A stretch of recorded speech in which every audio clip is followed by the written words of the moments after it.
The smell of antiseptic permeates the air, a constant reminder of where I am.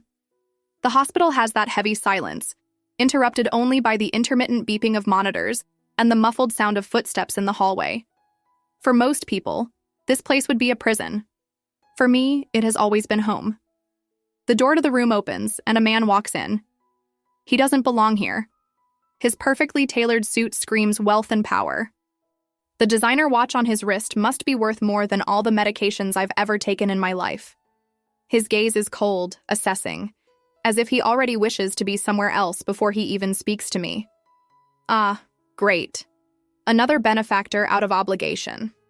I cross my arms and glare at him from my bed, forcing a polite smile.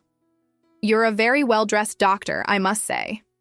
He doesn't laugh, doesn't smile, just watches me, as if trying to understand me. I'm not a doctor. No kidding. He lets out a short, impatient sigh, running a hand through his dark hair. I'm only here because... A charity program? A friend's request? An emotional debt? I interrupt, raising an eyebrow. You can choose. I've heard them all before. This time, something in his gaze shifts, as if my bluntness has disarmed him for a second. But he quickly composes himself. Does it matter? I shrug. To me? Not at all. Silence settles between us. He is clearly uncomfortable, and part of me finds amusement in that. The kind of man he seems to be, cold, untouchable, controlling, is not used to places like this. To people like me. He looks out the window, then back at me. Do you always talk like this? I smile. Like what? Like you don't care. I shift my gaze to the plain white ceiling of the room. Maybe because I don't care. He doesn't respond, but I feel his eyes fixed on me, as if he's trying to decipher whether I'm being sincere or just pretending. Then he moves, as if he's ready to leave. Great. Another one for the list of those who come and go from my life without looking back. But as he's almost at the door, the words escape before I can hold them back. If you're going to pretend to care, at least be interesting. He stops, turns to me slowly, as if unsure he heard correctly. What did you say? I cross my arms and smile. Most people come in here with pitying faces. They promise the world, say they understand my pain. But no one ever does anything real. So if you're going to be just another one, at least make me laugh. This time, there's a different glimmer in his eyes, as if I've challenged something within him. He stares at me for a long moment, then lets out a heavy sigh. All right, let's see what I can do. And for the first time in years, I feel like someone isn't going to forget me as soon as they walk out that door. I don't expect to see him again. In fact, I've mentally deleted him from my life before the sun even rises the next day. People like him, rich, busy, cold, don't come back. But then, he does return. I'm distracted, doodling in a sketchbook that no one but me will see when the door opens and he walks in. No warning, no ceremony. The nurse, who usually ignores my insignificant visits, casts a curious glance before leaving, as if wondering what a man like him is doing here for the second time. You really came back. I raise my eyebrows, closing the sketchbook on my lap. Did you lose a bet? He ignores my taunt and places a small package on the table next to my bed, an elegant gift wrapped in dark paper. What's this? A gift. Oh, you didn't have to. I start but stop mid-sentence. Because no one ever gives me gifts. People think it's depressing. Giving something to someone like me means creating expectations, feeding hopes. It's easier to pretend I don't want anything. But I do. And he notices it the moment I hesitate before picking up the package. My fingers glide over the paper, and when I unwrap it, my breath catches for a second. It's a DVD. But not just any DVD. It's my favorite movie. I look up at him, surprised. How did you... You mentioned it yesterday. When you complained that the channels here only show boring programs, I don't even remember saying that. To me, it was a random comment. To him, it was an important detail enough for him to remember. My chest tightens in a strange way. Okay, that was unexpected. My tone is softer now. He shrugs. If you want entertainment, I brought one. Does that mean you're going to watch it with me? I said I'd bring the movie. Not that I'd stay. I crossed my arms, pretending to be disappointed. What a shame. It would be a good challenge to see if you know how to laugh. His eyes light up slightly, as if he liked the challenge. Then, to my surprise, he pulls up a chair and sits next to the bed. Surprise me. I start the movie, and as the first scenes appear on the screen, I realize something has changed. He's not here out of obligation. This time, he chose to be here. Ethan Carter's office is impeccable. Every detail, from the leather furniture to the shine of the glass windows revealing the city outside, screams power. Everything about him is calculated, precise. Except for the fact that he was in a hospital last night, watching a silly movie next to a girl he barely knows. This doesn't make sense. Liam's voice, his longtime partner and friend, cuts through the silence of the room. He's leaning against Ethan's desk, arms crossed, his expression filled with disbelief. Ethan lets out an impatient sigh. It's not a big deal. Not? Then explain it to me. Why is one of the busiest men in New York spending time with a girl who... Liam stops before finishing the sentence. Ethan narrows his eyes. Who what? His friend hesitates, then sighs, carefully choosing his words. You know what I'm talking about. She's sick, Ethan. Very. Something inside him contracts, but his expression remains unshaken. I know that. Then why? That's the question that has been echoing in his mind all day. Why? He tried to convince himself that it's just an act of charity, a moment of distraction amid the chaos that is his life. But that would be a lie. Because when he was next to her last night, laughing quietly as she made sarcastic comments about the movie, he forgot. He forgot about the meetings, the contracts, the constant pressure. And for a moment, he even forgot who he was. You don't do anything without a reason, Liam continues, watching him closely. So tell me, what's your reason with her? Ethan closes his eyes for a second. When he opens them, his gaze is fixed on the horizon outside. He could say he's just doing the right thing. But for the first time in years, he doesn't know the reason for what he's doing. And that scares him more than anything. Is this a kidnapping? My voice carries amusement, but there's a real pang of surprise when I look at Ethan Carter in the driver's seat. The car glides smoothly down the road, and the world outside feels too distant from the hospital I've called home for so long. He keeps his eyes on the road, his hands steady on the wheel. If it were a kidnapping, you'd be entitled to a phone call. I cross my arms and feign indignation. So what is this? A gift. I raise an eyebrow. First a movie, now a mysterious outing. You're outdoing yourself, Carter. He doesn't respond immediately. He just throws a quick glance in my direction before looking back at the road ahead. You said you wanted to see the sea. My heart stumbles. Did I really say that? I mentally sift through our conversations, trying to remember when I let that desire slip out. And then I remember. That night in the hospital, between a sip of juice and a spontaneous laugh, I mentioned how I've always wanted to see the ocean. Feel the salty breeze, touch the cold water, be in a place where the horizon seems endless. But I never thought anyone would actually take me there, let alone him. I slowly turned to face him. You didn't have to do this. Ethan maintains a neutral expression, but there's something softer in his gaze now. I know. The wind is strong when we get out of the car. The smell of salt fills my lungs, and for a moment, I stand completely still, absorbing the scene before me.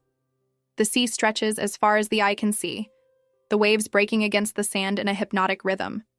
It's more beautiful than I imagined, and more overwhelming. Are you going to stand there, or are you going to get your feet wet? Ethan asks, stopping beside me. I look at him and realize that for the first time, he isn't wearing his usual impeccable suit. The white shirt is unbuttoned at the top, the sleeves rolled up to his forearms. He looks different, more human, more real. I can't ruin my expensive shoes. I make a dramatic face before laughing and slipping off my sandals. The cold sand envelops my feet as I walk toward the water. When the first wave touches my skin, a shiver runs up my body. It's freezing. What did you expect? A spa? He teases, hands tucked into his pants pockets. I splash a little water in his direction, laughing as he dodges at the last second.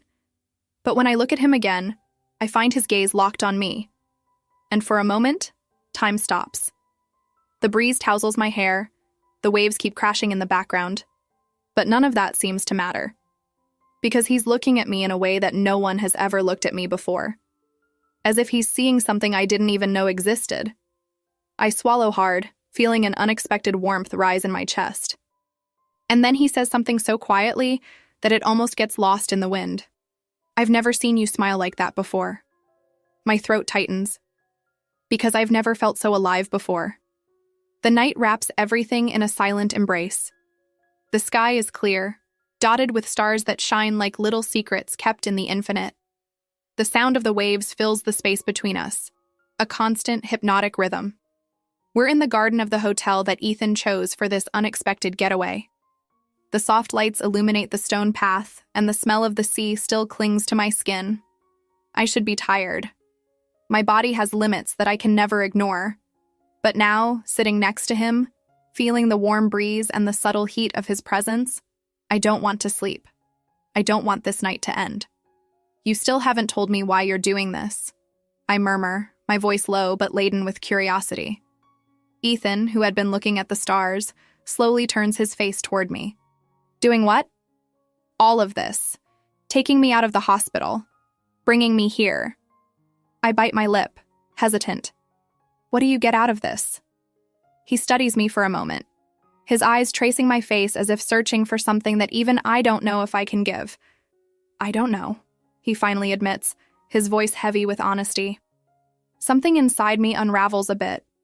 Ethan Carter, the practical man, who never does anything without a logical reason, doesn't know why he's here. I don't know what that means. But I know how I feel when I'm near him. And that scares me as much as it fascinates me. Are you afraid? I ask, without thinking. He furrows his brow. Of what? Of feeling something you can't control. His gaze locks onto mine, and the air between us grows heavy, charged with something that wasn't there before. Yes. My heart races. He doesn't need to say anything more. The silence between us is already loud enough. So when he slowly raises his hand and touches my face, I don't pull back. When his thumb glides across my cheek, my body involuntarily leans toward him. And when his lips brush against mine, everything falls apart. The kiss is slow, hesitant at first, as if he's testing something he shouldn't be doing. But then, a second later, he deepens it. And that's when everything collapses.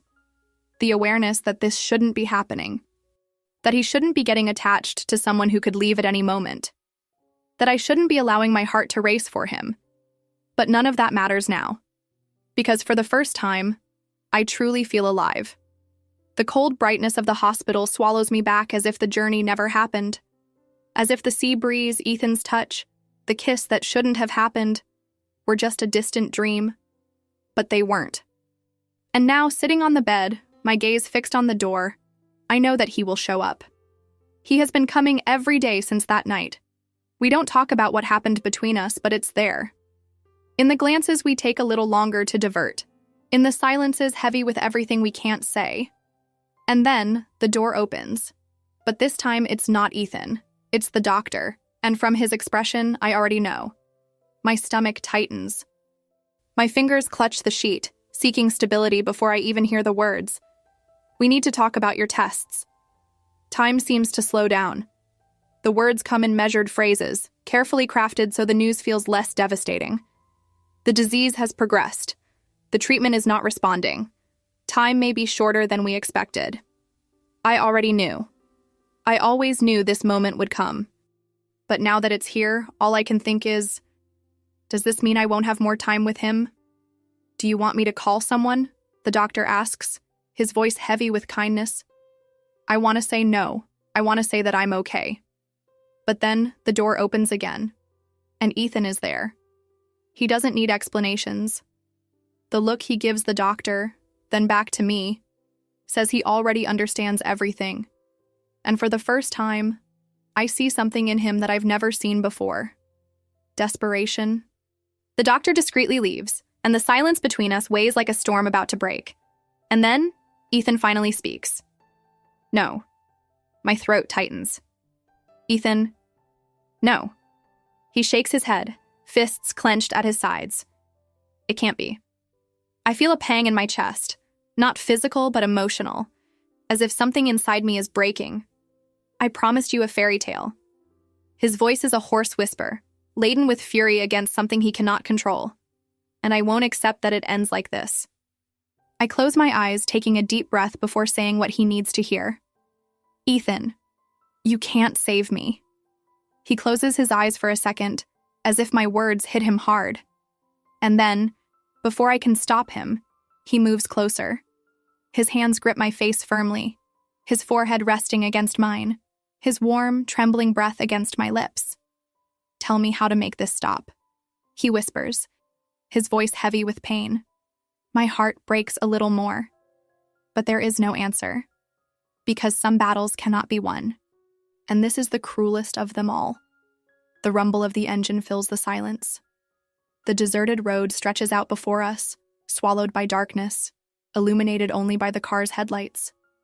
The world outside seems distant, as if we have detached from reality for a few hours. And maybe this is crazy, right? My voice cuts through the silence, but without real intent to question him. Ethan keeps his eyes on the road, gripping the steering wheel tightly. I know. He didn't give me a choice. After the appointment, after the way his gaze screamed everything he couldn't say, he just showed up in my room. Determined eyes that wouldn't accept a no for an answer. Come with me. He didn't ask. He commanded. And I went. Now, the night wind blows against the car window, and the city grows more distant in the rearview mirror. Where are we going? I ask, my voice softer now. Ethan lets out a low sigh. I don't know, just away. Away from the pain. Away from the white walls. Away from the invisible countdown that hangs over us. I turn my face to him and, for the first time, I see him without the usual barriers. He looks exhausted. Not physically, but emotionally, as if he's carrying a weight no one should carry. And then, something inside me breaks. I unbuckle my seatbelt and lean toward him, placing my hand over his. His fingers intertwine with mine immediately, as if they had been waiting for this. Ethan? My voice is a whisper in the dark. He squeezes my hand. Hard. Don't ask me to accept this, he murmurs, his voice rough, filled with something I can't name. My chest tightens. I wish I could lie. Say that everything will be okay. But he doesn't deserve lies. He deserves the truth, even if it hurts. I don't want you to suffer for me. He lets out a dry laugh, devoid of humor. Too late. The silence weighs heavily. And then, when I think he's going to close off again, he turns his face toward me, his eyes meeting mine for a second, before returning to the road. Just let me love you while I can. My throat tightens. My heart aches in a way I can't describe. But I don't respond. I just hold his hand tighter. Because, in that moment, nothing else matters. Just the two of us, fleeing the impossible. The hospital has never felt so cold. The white lights, the silent corridors, the smell of antiseptic. Everything is the same. But I'm not. I'm weaker. More tired. And Ethan knows it. He's sitting next to me, his hand holding mine as if he could anchor me to life with just his touch. His suit is wrinkled. His eyes carry shadows of sleepless nights. And his expression, it's that of a desperate man. The doctor is talking, but the words are blurs. Advanced disease. No response to treatment. Reduced time. And then Ethan explodes. I'll pay anything. Any treatment. Any specialist. I'll take you out of the country. His voice is heavy with fury, fear, helplessness. I take a deep breath and squeeze his hand. Ethan. He looks at me as if I'm betraying his trust, as if I'm giving up. But that's not it. You promised you wouldn't make my last days a despair, I whisper. His eyes shine and he shakes his head, refusing to accept the inevitable. Then ask me for anything else. Anything but this. My chest tightens. I wish I could ask to stay, to live. But some things are out of our control. So I force a soft smile and say the only thing I know he can give me. Make me happy. until the last second. And at that moment, I see the change in his eyes. Acceptance doesn't come easy, but it comes. Because Ethan Carter can be powerful. He can be wealthy. But he cannot save me. All he can do is love. And that is already everything. The night is calm on the hospital terrace. The city lights twinkle in the distance, a silent reminder that the world keeps turning, indifferent to the time I have left. But here, in this moment, time doesn't matter. The cool breeze brushes against my skin as Ethan slowly guides me, his arms around me, moving us to a rhythm only we know. "I didn't know you could dance," I murmur, my head resting on his chest. He lets out a low, humorless laugh. "I don't dance." I lift my face to meet his gaze. "Then what are we doing now?" Ethan presses his lips together, his eyes scanning every detail of my face, as if he wants to etch it all in memory, as if he knows he will need this moment more than any other in life. We're pretending tomorrow doesn't exist. My chest tightens. He is breaking. His eyes, always so controlled, now shine with a raw, devastating emotion. But he doesn't say anything. He just holds me closer, his fingers gliding slowly down my arm, as if he wants to absorb every second. The music plays softly in the background, an old melody he had prepared for tonight, a final gift. My throat tightens. "Ethan." He closes his eyes. "Don't say anything. Just let me hold you a little longer." So I do. Because I know this dance isn't just for me. It's for him too. So that when I'm no longer here, he has this memory to hold on to. Then I nestle into his arms, listening to the strong and steady beat of his heart. And for the first time, I say what I've been holding back since the beginning. "I love you." His body tenses for a second, and then he rests his forehead against mine, his eyes closed, his breath hitching. "I will always love you." The music continues to play. But deep down, we both know. This is our last dance. The garden is silent, except for the sound of the wind dancing between the leaves. The same garden where she wished she could have walked more often, where she envisioned 1,000 futures she could never live. And now, I'm here. Alone. Months have passed, but time hasn't diminished her absence. Nothing diminishes it. I kneel before the marble plaque, my fingers tracing the letters of her name. My breath is heavy and my throat tightens. She is gone, but she never truly left. Her laughter still echoes in the empty corners of my apartment. Her scent still lingers on my jacket, and her last promise is still etched in my chest. I kept it, you know? My voice comes out low, hoarse. I did exactly what you asked. I look around. The garden is now part of something bigger. The Hope Foundation, created in her name to ensure that others have opportunities she never had, that no one goes through life without feeling truly seen. She lives here, in every smile, in every chance given to someone. I close my eyes and take a deep breath. I thought I would never feel the sun the same way after she left, but here I am, living, not because I forgot, but because she taught me how. And in the end, I realized she was wrong about one thing. It wasn't a fairy tale, because fairy tales end. But the love she left me, that is forever. Some stories don't need a traditional happy ending to be unforgettable. The love between Ethan and Claire was brief but intense. It was real. And in the end, maybe that's what matters most. Not the amount of time we have, but what we do with it.